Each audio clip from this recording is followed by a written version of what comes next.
Taste the Daily. Theni மாவட்டம் ஆண்டிப்பட்டி ஆட்டுச்சந்தையில் ஆடுகள் விற்பனை மந்தமாக இருந்ததாக விற்பனையாளர்கள் தெரிவித்தனர். மார்கழி மாத விரதம் காரணமாக இறைச்சி ஆடுகளை வாங்க வியாபாரிகள் ஆர்வம் காட்டாததால் ஆடு வளர்க்கும் விவசாயிகள் ஏமாற்றத்துடன் திரும்பினர். வளர்ப்பு ஆடுகளுக்கே முதலான தேவை இருந்ததால் 1 கோடி ரூபாய்க்கு மேல் விற்பனை நடைபெறும் சந்தையில் குறைந்த அளவே விற்பனை நடைபெற்றது. திருப்பத்தூர் மாவட்டம் ஆலங்காயத்தில் நடைபெற்ற ஒன்றிய குழு கூட்டத்தில் அடிப்படை வசதிகள் மேற்கொள்ளப்படாததை கண்டித்து அதிமுக கவுன்சிலர்கள் கேள்வி எழுப்பினர்.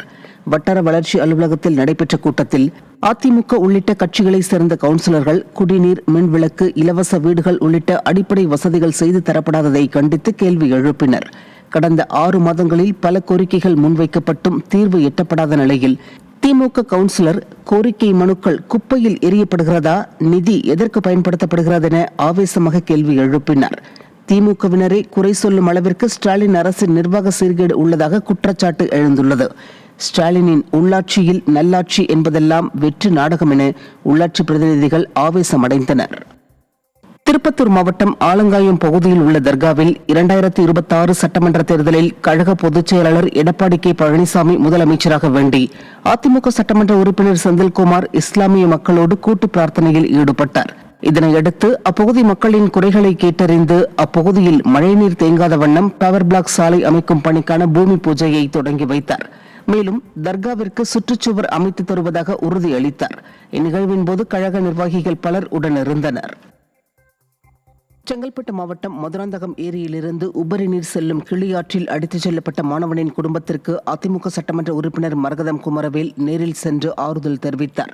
கருங்குழி பகுதியைச் சேர்ந்த 12ஆம் வகுப்பு புவனேஷ் கிளியாற்றில் குளிக்க சென்றபோது ஆற்றில் அடித்துச் செல்லப்பட்ட நிலையில் அவரை தேடும் பணியை பார்வையிட்டு ஆறுதல் கூறினார்.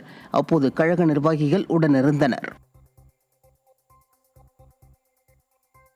புதுக்கோட்டை மாவட்டம் கோட்டைப்பட்டினத்தில் குடியிருப்பு பகுதிக்குள் தேங்கியுள்ள மழைநீரை வெளியேற்ற எவ்வித நடவடிக்கையும் மேற்கொள்ளாத செயலற்ற ஸ்டாலின் அரசை கண்டித்து பொதுமக்கள் சாலை மறியலில் ஈடுபட்டனர். அறந்தாங்கி சட்டமன்ற தொகுதிக்குட்பட்ட கோட்டைப்பட்டினம் பகுதியில் மழை விட்டு 2 நாட்கள் ஆன பிறகும் மழைநீரை வெளியேற்ற உள்ளாட்சி நிர்வாகம் முதல் மாவட்ட நிர்வாகம் வரை எந்த நடவடிக்கையும் எடுக்கவில்லை என கூறப்படுகிறது. மேலும் நீர் வழித்தடத்தில் உள்ள ஆக்கிரமிப்புகளை அகற்றாமலும் அலட்சியமாக இருந்து வருவதால் 50க்கும் மேற்பட்ட இஸ்லாமிய மக்கள் கிழக்கு கடற்கரை சாலையில் மறியலில் ஈடுபட்டனர். ஈரோட்டில் திருமணம் செய்து கொள்வதாக கூறி பள்ளி மாணவியை கடத்தி பாலியல் வன்கொடுமை செய்த இளைஞருக்கு 20 ஆண்டுகள் சிறை தண்டனை விதித்து மகிழா நீதிமன்றம் தீர்ப்பளித்துள்ளது. கூலி தொழிலாளி தங்கவேலு என்கிற சிவா 12ஆம் வகுப்பு பள்ளி மாணவியுடன் நெருங்கி பழகி வந்த நிலையில் மாணவியை நண்பரின் வீட்டிற்கு அழைத்துச் சென்று பாலியல் வன்கொடுமை செய்ததுடன் திருச்செங்கோட்டிற்கு கடத்திச் சென்றும் பலமுறை பாலியல் வன்கொடுமை செய்துள்ளார். இது தொடர்பான வழக்கில் அவருக்கு 20 ஆண்டுகள் சிறை தண்டனை விதிக்கப்பட்டுள்ளது. செங்கல்பட்டு மாவட்டம் காத்தான்கடை அடுத்த உடல்காரக்குப்பம் பகுதியில் கட்டப்பட்டுள்ள அங்கன்வாடி கட்டடத்தை திறக்க வேண்டும் என்று பொதுமக்கள் வேண்டுகோள் விடுத்துள்ளனர். தற்போது பழைய நியாய விலை கடையில் செயல்படும் அங்கன்வாடி மையத்தை சுற்றிலும் தண்ணீர் தேங்கி நோய் தொற்று ஏற்படும் அபாயம் ஏற்பட்டுள்ளதாக கிராம மக்கள் தெரிவிக்கின்றனர். எனவே 2022-2023 ஆண்டில் தேசிய ஊரக வேலை திட்டத்தின் கீழ் 10,16,000 ரூபாய் மதிப்பில் 2 ஆண்டுகளுக்கு முன் கட்டி முடிக்கப்பட்ட அங்கன்வாடி கட்டிடத்தை திறக்க ஸ்டாலின் அரசு அதிகாரிகள் நடவடிக்கை எடுக்க வேண்டும் என வேண்டுகோள் விடுத்துள்ளனர்.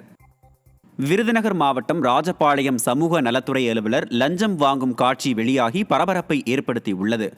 ராஜபாளையத்தில் சமூக நலத்துறை விரிவாக்க அலுவலராக பணியாற்றும் மேக்தா மேரி பயனாளர்களிடம் லஞ்சம் வாங்கும் காட்சி வெளியாகியுள்ளது.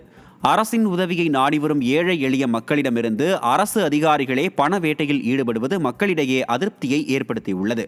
திறனற்ற ஸ்டாலின் ஆட்சியில் அரசு ஊழியர்கள் லஞ்சத்தில் திளைத்து வருவதாக பொதுமக்கள் குற்றம் சாட்டுகின்றனர். கிருஷ்ணகிரி மாவட்டம் போச்சம்பள்ளியில் வெல்டிங் கடையில் ஏற்பட்ட வெடி விபத்தில் ஒருவர் உயிரிழந்தார். போச்சம்பள்ளி அருகே வடமலம்பட்டி பகுதியில் உள்ள ஜெய்சங்கர் என்பவரது வெல்டிங் கடைக்கு இருசக்கர வாகனத்தில் வந்த இருவர் இரும்பு பெட்டியை கொடுத்து ஓட்டை அமைத்து தர கூறிவிட்டு டீ குடிக்க சென்றுள்ளனர். ட்ரில்லிங் மிஷின் மூலம் ஓட்டை போடும்போது அந்த பெட்டி திடீரென வெடித்ததில் கடை உரிமையாளர் ஜெய்சங்கர் உயிரிழந்தார். மற்றொருவர் ஆபத்தான நிலையில் சிகிச்சை பெற்று வருகிறார். முதற்கட்ட விசாரணையில் அந்த பெட்டி டிராக்டரில் வெடிப்பொருட்கள் வைக்கக்கூடிய இரும்பு பெட்டி என தெரிய வந்துள்ளது. இரும்பு பெட்டியை கொடுத்த மர்ம நபர்களை போலீசார் தேடி வருகின்றனர்.